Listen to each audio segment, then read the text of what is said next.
बड़ी पुरानी कहावत है, चोर उचक्का चौधरी कुटनी भई प्रधान। मतलब कि अयोग्य हाथों में सत्ता का चला जाना। पाकिस्तान में कुछ ऐसा ही हो रहा है और अब हालात ऐसे हैं कि पाकिस्तान में अब पब्लिक उतर गई है, हंगामा कर रही है और इमरान सरकार बहुत बड़ी मुश्किल में फंस चुकी है। पाकिस्तानी संसद में इमरान खान सरकार के लिए इससे बड़ी मुसीबत पहले कभी नहीं आई थी। एक तरफ कुआं है तो दूसरी तरफ खाई है। तो वहीं दूसरी तरफ यूएनएससी के 5 जो परमानेंट मेंबर हैं, जिनके पास वीटो की पावर है, उन्होंने मिलकर एक ऐसा बयान जारी किया है जिस बयान से क्या भारत को दिक्कत हो सकती है, क्योंकि ये जो स्टेटमेंट जारी किया गया है ये तो पहली बार इतिहास में पहली बार ऐसा हो रहा है। और दूसरी बड़ी बात ये है कि ये परमाणु हथियारों से संबंधित है और उससे भी बड़ी बात ये है कि इस स्टेटमेंट में चीन, अमेरिका, रूस, फ्रांस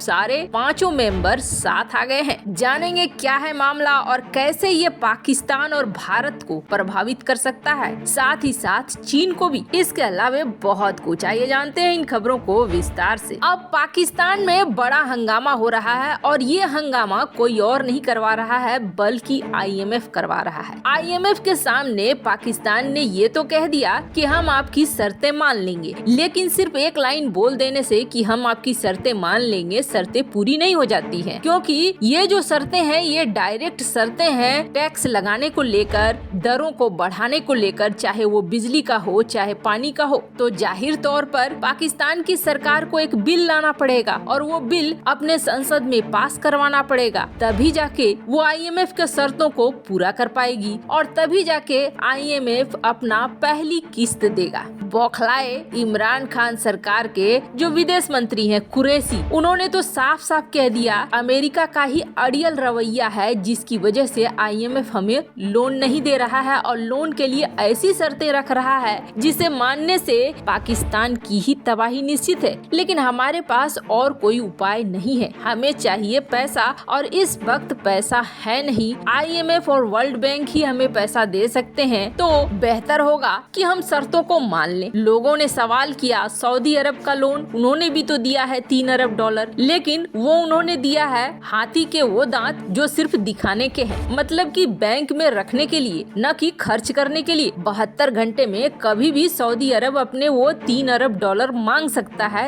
ये शर्त रखी गई है, तो उसका आना या न आना बराबर है। अब जैसे ही इस बिल को लेकर पाकिस्तान की सरकार संसद में पहुंची है, वैसे ही हंगामा हो गया है शुरू और अब पाकिस्तान की जनता ये कह रही है कि आपने हमें ये कहा था कि हम नया पाकिस्तान देंगे, लेकिन ये कौन सा नया पाकिस्तान है? इस बिल के अनुसार तो टैक्स बढ़ेगा और दरें बढ़ाई जाएंगी बिजली की, पानी की, तो फिर हम कैसे इसे स्वीकार करें? अब ये बिल इसलिए जरूरी है क्योंकि स्टेट बैंक जो है पाकिस्तान का, वो मानेगा आईएमएफ की शर्तों को और तब तक नहीं मान पाएगा जब तक देश इस कानून को मंजूरी नहीं देता है। अब समस्या ये है कि आईएमएफ की बैठक होने वाली है 12 जनवरी को और ये फैसला होने वाला है कि क्या पाकिस्तान को पहली किस्त $1 अरब देनी है। अब 29 दिसंबर को करवाने की कोशिश की पास, लेकिन सीनेट को ही स्थगित कर दिया गया। अब जो ये बिल है इन पर उखड़ चुके हैं पाकिस्तानी विपक्षी और वो नहीं चाहते हैं कि किसी भी तरीके से ये बिल पास हो। उनका कहना है इस तरीके से जो शर्तें आईएमएफ लागू कर रहा है, हम पाकिस्तान को आईएमएफ को सौंप रहे हैं, इससे ज्यादा कुछ नहीं कर रहे हैं। खैर, लाख करो चतुराई, करम का लेखा मेटी न रे भाई। तबाही को बुला लिया है पाकिस्तान ने तो वो तो आकर रहेगी। वहीं दूसरी तरफ इतिहास में ये पहली बार हुआ है जब यूएनएससी के 5 परमानेंट मेंबर इस तरीके से साथ आए हैं और एक जॉइंट स्टेटमेंट दिया है और ये जॉइंट स्टेटमेंट न्यूक्लियर हथियारों को लेकर है। सबसे पहली बात तो ये है कि जिस तरीके से आजकल युद्धाभ्यास हो रहे हैं, तनातनी हो रही है, उसे देखकर यही लग रहा है कि कभी भी हो सकता है कि जंग छिड़ जाए। लेकिन अब जो ये जंग छिड़ेगा, ये जंग कौन सा रूप ले ले ये भी कहना मुश्किल है। 1983 में जिस तरीके से अमेरिका यूरोप के साथ मिलकर इस इलाके में युद्धाभ्यास कर रहा था और ये युद्धाभ्यास कुछ अपने परमाणु हथियारों के साथ कर रहा था, जिसके बाद रूस को ऐसा लगा था कि हम पे हमला करने आ रहा है। उस समय का सोवियत संघ संघ अपने सारे फाइटर जेट में परमाणु मिसाइलों को भरकर तैयार खड़ा था कि हम यूरोप, अमेरिका सबको उड़ा देंगे। समझो आपकी आधी दुनिया उड़ाने को तैयार था यूएसएसआर। तो ऐसे हालात पैदा हो गए। और ये भी बहुत बड़ी सच्चाई है कि कोई छोटी मोटी न्यूक्लियर वार करके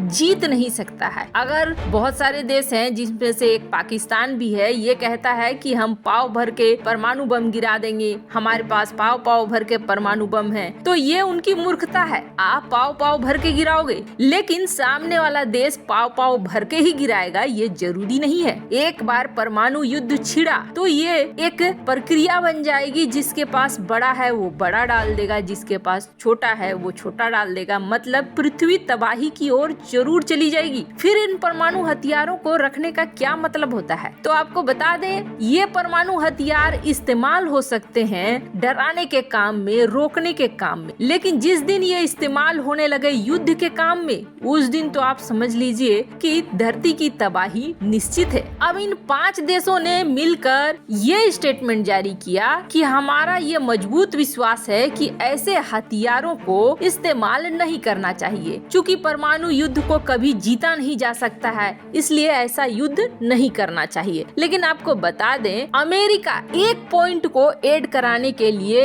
इस मीटिंग में भी अड़ा रहा, और वो पॉइंट था कि अब दुनिया में परमाणु हथियारों का विस्तार नहीं होगा। अब ये जो बात आ गई है, यही बात परमाणु युद्ध करवाएगी। क्यों करवाएगी परमाणु युद्ध? तो आप समझ लीजिए, स्टॉकहोम इंटरनेशनल पीस रिसर्च यानी कि सिपरी की एक रिपोर्ट है, और इस सिपरी के रिपोर्ट के अनुसार ये जो 5 देश खड़े हैं ना, जिन्होंने ये बयान दिया है, इन 5 देशों के पास 5 को जोड़ेंगे तो इनके पास 13,000 से ज्यादा परमाणु हथियार है। रूस के पास इस वक्त सबसे ज्यादा 6,375 परमाणु हथियार हैं, तो अमेरिका के पास 5,800 हैं, और तीसरे नंबर पर है चीन जिसके पास 320 है, फ्रांस के पास 290 और ब्रिटेन के पास 215। अब ये देश तैयार हैं कि ठीक है हम नहीं बढ़ाएंगे, लेकिन क्या ईरान रुकेगा? ईरान अपने परमाणु का परीक्षण तो करेगा ही। अब दूसरी बात यह है कि भारत और पाकिस्तान जिस तरीके से पाव पाव भर के पाकिस्तान धमकी देता है, या फिर आजकल तो चीन भी जापान को धमकी देता है कि हम न्यूक्लियर वार छेड़ देंगे, यहाँ तक कि भारतीय सीमा पर भी न्यूक्लियर वारहेड वाली मिसाइलों को तैनात किया जाता है। तो ऐसे में भारत अगर अपने परमाणु बम का विस्तार नहीं करता है और इस नियम का पालन करता है, तो कहीं भविष्य में युद्ध होता है तो भारत कमजोर तो नहीं पड़ जाएगा। वैसे ये वो देश हैं जिन्होंने पहले अपने अंटी में ठीक ठाक भर लिया है परमाणु मिसाइल, उसके बाद दूसरे को उपदेश देते हुए नजर आ रहे हैं। वैसे आपको क्या लगता है, क्या भारत को भी इस तरह के स्टेटमेंट में शामिल होना चाहिए था? कमेंट कर अपनी राय जरूर बताएं। जल्द मिलते हैं अगले वीडियो में नई खबर के